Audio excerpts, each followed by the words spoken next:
We don't get the win. Unfortunately, that's too common of a theme for this team in this year. But I will acknowledge and recognize the fact that I thought our guys showed more fight today than they had in the last two games. We don't start the game down 17-2. Our starters gave us a chance to be in the game. Thought they competed on the defensive end. We couldn't really score the ball in the first half, but I believe it gets down to what we call the fourth war around the 8-minute mark, where it's 14-14, right? Typical UVA game, low scoring. And then they go on a 22-3 run. And our inability to score affects us on the defensive end, and we can't get stops. And that's too deep of a hole for us to dig ourselves out of completely. I thought in the second half we gave ourselves a chance with some pretty good defensive possessions there. The little run and jump was pretty good.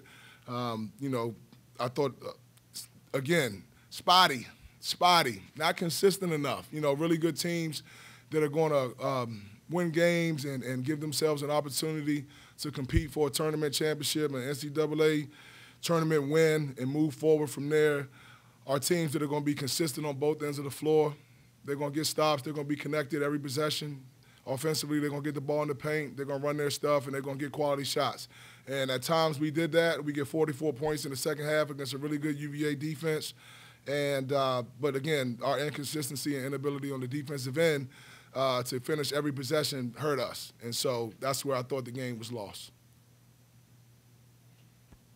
Mike, again, Sid, with a pretty huge game in particular in the second half. Anything different in what you guys were doing with him in the second half? And what can you say about just sort of the consistency he's had in scoring the last week or so? Yeah, I mean, we want to play through Sid. I think that Sid is now giving us a guy. I wish he came in at 258. We could have been going to him day one. But credit to him for getting a lot better throughout the season. And, we kind of have revamped the offense to play around him, to get him the ball inside. UVA is a big post-trap team, and I saw them literally, Coach Bennett had to call it off a couple times because Sid did an admirable job taking care of the ball. He gets 3 assists. He does get 3 turnovers, but he's scoring the ball around the basket. He's a high-percentage guy on the block, in particular the right block, but he did a good job on the left block as well. So it's good to see him offensively playing the way that he did. He gets 6 offensive rebounds. That's phenomenal. Where Sid has to help us, and this has kept him off the floor in the past, is on the defensive end. And he knows that, and our coaching staff has to continue to help him understand. I think he exerts, like so many young players, so much energy on the offensive end that he doesn't leave enough to defend. And he's got to find a way to find that balance. Mike, as crazy as the last month has been, all the things this team has been through, do you just kind of now wipe the slate clean and say, hey, guys, we got one chance now, we go to Brooklyn? Yeah, couldn't wait to say we're 0-0. Couldn't wait to say it, right? Which we are and everybody else is. And, one day at a time, it looks like the odds are we'll play a team that we beat on Tuesday, whether it be Boston College or Georgia Tech or Pitt or NC State. We beat all of those teams at least once. So hopefully that emboldens us and gives us a boost, understanding that it is a brand new season. We're getting away up to Brooklyn. Everybody's excited about tournament time. We get an opportunity to go win a ball game on Tuesday against a good team, but a team that we, again, most likely have beaten. And we'll see what happens from there. Coach, Malik Williams coming off being suspended last game, played, 34 minutes today, played heavy minutes today. What did you think about how he bounced back, and what did you think about his performance today? Yeah, I thought he was solid. I thought that, he did some really good things out there, obviously being an experienced guy. He adds an element that some other guys just can't bring, in particular on the defensive end where his best basketball is usually played. Hopefully we can get the same energy and commitment and investment and all of the good stuff that comes right in here tomorrow and Tuesday. I believe that he's a kid that wants to go up here and, like everybody else, win a game on Tuesday and go one day at a time.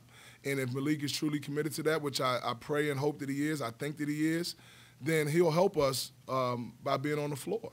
He's a guy who's been out there before. But we all, not just him, but we all as a program, as in particular our young men, we got to do the right things. We have to communicate with each other the right way. We have to respect one another. We have to be about the right things the next 2 days. We have to refamiliarize ourselves with whoever we play tomorrow to be more of a mental day. And then we'll get after each other a little bit on Monday, and then we'll get on that bus and we'll get up to Brooklyn and see what happens. As an interim, how conscious are you of trying to keep the guys together for the next coach and keep them invested in the program? Tricky question. Honestly, Tim, I don't. I'm just worried about the now. I obviously care about the program. Louisville has been great to me, the city, the university. Josh Hurd is a phenomenal AD. I hope they don't get that one wrong. I hope they retain Josh Hurd. I'm not concerned about myself in any of this. I really believe that promotion comes from God, and I'm a good guy, and I'm invested in what I'm doing, and I'll land on my feet somewhere. I want what's best for these kids, whether that's here or elsewhere. I want what's best for them. But right now, I just want to be totally consumed with Brooklyn, and whatever happens after that happens, and I hope that people make the right decisions, and anybody that's here wants to be here, and they invest with everything that they have, because that's certainly what I plan on doing wherever I am. Mike, how difficult is it to go into a tournament? I know you're going to take it one game at a time in a tournament, but you'd have to win 5 games to do what you want to do. Yep. And you guys from one day to the next have just not been a very reliable team. I'm excited about it. I mean, the last tournament we were in, we won. You know, and here's the thing. You get to go to Brooklyn. You get to compete in the ACC tournament. You kidding me? Like, I'm excited. I'm looking forward to it. I want to find out who we play like right now. And I want to get home and, you know, find out who that is and get to work and, again, get caught up on who they are offensively and defensively and get with our staff and figure out how we can scheme and tweak some things, you know, in the tournament. Coaches usually game plan a little differently, and they throw some wrinkles at you that you haven't seen, so I'm excited about that. Hey, again, man, like, I'm living the dream. I'm living a dream. It's a rough dream. Sometimes it's a nightmare, right? But it's still something I never expected, man, to be here, and I'm going to get every minute out of it, every single minute.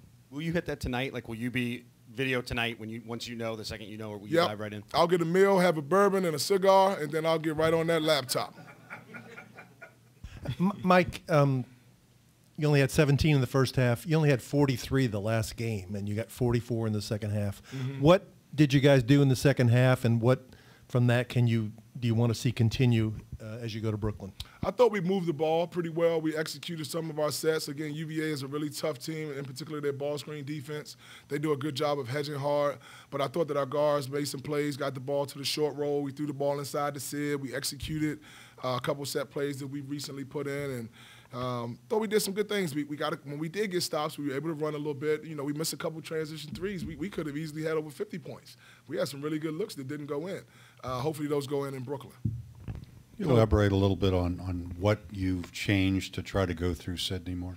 Honestly, just a few set plays, trying to get him the ball in his sweet spot on the baseline or on the block. Right block is where he's best because he gets to get to his left hand, but he can be really effective on the left block as well, going to the baseline. He's a tough cover. He's a strong kid. And when you want to wrestle with him, it's probably not the best idea. When you trap him, he's also shown that he can pass the ball. So he's a tough cover. And when he gets on the offensive glass the way he did, it's good stuff. Good things happen for us. Coach, I know you mentioned, you know, maybe not the best efforts the last couple times out, but you like the fight today. One of the things about this team, it seems like the spirit has been there all year, even though, you know, with all the losses, only having just a 1 win down this last stretch. Can you just talk about the character of the team as a whole? It just seems like their spirits have stayed up and they've continued to give that full out effort. Yeah, I mean, I'm proud of the kids for that, you know, because it has wavered the last couple of days. But right after the transition, I mean, for this team to compete the way that we did against Duke and Carolina twice, in fact, and, you know, a lot of close games with the exception of the last 2 in the Syracuse game. And I think that does say a lot about, you know, our kids and their character. And I want that to be a constant every single day. That is wavered. You know, everybody, when you go through something like this, it's easy for doubt to set in. It's easy for your confidence to drop. It's easy to point the finger at the guy next to you. That's human nature. And I've challenged them as best I can to resist that, to resist the temptation to, like, be normal. Let's fight. In our worst moment, in the hardest, this team has gone through more than any other team, I keep saying that, in the country, and it's so true. No team in Louisville basketball's history has gone through what this team has gone through. So what?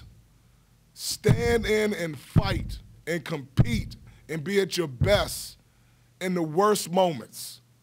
That's the challenge, and that's what I want. until the last minute. Thank you.